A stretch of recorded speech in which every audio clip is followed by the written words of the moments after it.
بسم اللہ الرحمن الرحیم۔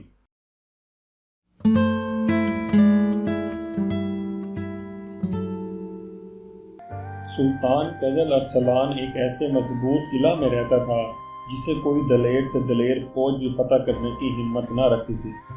اس قلعہ کی بلندی کوہ الوند سے برابری کا دعویٰ کرتی تھی، اور یہ قلعہ مضبوطی کے علاوہ اپنی تعمیر میں بھی نہایت دل فریب اور خوش منظر تھا۔ اس قلعہ کی روئے زمین پر کوئی مثال نہ تھی۔ یہ قلعہ ارد گرد کے مناظر کے اعتبار سے ایسا معلوم ہوتا تھا جیسے سبز طباق میں سفید انڈا رکھا ہوا ہو۔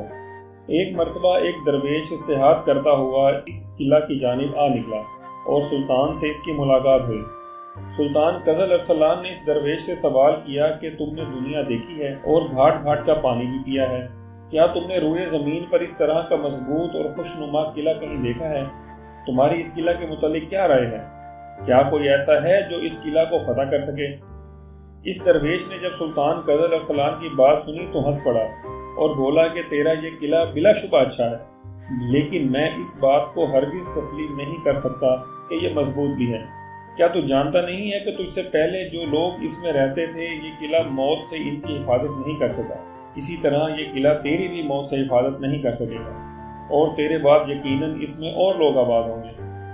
پھر اس درویش نے سلطان قزل ارسلان کو مخاطب کرتے ہوئے کہا کہ اے سلطان، تو اپنے باپ کے دور حکومت کو یاد کر اور اس بات کو دل سے نکال کر پھینک دے کہ تو ہمیشہ اس قلعہ میں رہنے والا ہے۔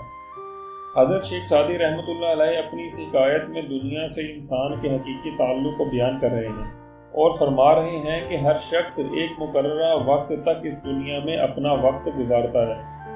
انسان اپنی ساری زندگی اسی جستجو میں بسر کر دیتا ہے کہ وہ اپنے لیے زیادہ سے زیادہ آسائش اور پرتعیش زندگی کا سامان اکٹھا کر لے۔ موت انسان کے سر پر منڈلا رہی ہوتی ہے، اور پھر جب وہ اس کا انجام بن کر اس کے سامنے آتی ہے تو اسے یہ بات تسلیم کرنا پڑتی ہے کہ جن چیزوں کو وہ حقیقت سمجھتا رہا ان کی حیثیت کچھ بھی نہیں ہوئی۔ حضرت شیخ سعدی رحمۃ اللہ علیہ کا اس حکایت کو بیان کرنے کا یہ ہرگز مقصد نہیں کہ انسان دنیا کو ترک کر دے، بلکہ آپ رحمۃ اللہ علیہ تو انسان کو یاد کروا رہے ہیں کہ جس دنیا کو وہ اپنا سب کچھ سمجھ بیٹھا ہے اس کی حقیقت اصل میں کچھ بھی نہیں، اور جو لوگ دنیا کو اپنا سب کچھ سمجھ لیتے ہیں وہ خود کو ہلاکت میں مبتلا کر دیتے ہیں۔ حقیقی نفع وہی حاصل کر سکتے ہیں جو دنیا کو آخرت کی کھیتی سمجھتے ہیں، حالانکہ اس دنیا کو بنانے والے اللہ تعالیٰ ہیں، اور اللہ تعالیٰ نے اپنے کلام قرآن پاک میں فرمایا ہے کہ یہ دنیا اصل میں ایک دھوکہ ہے۔ اللہ تعالیٰ ہمیں سمجھنے کی توفیق عطا فرمائے، آمین۔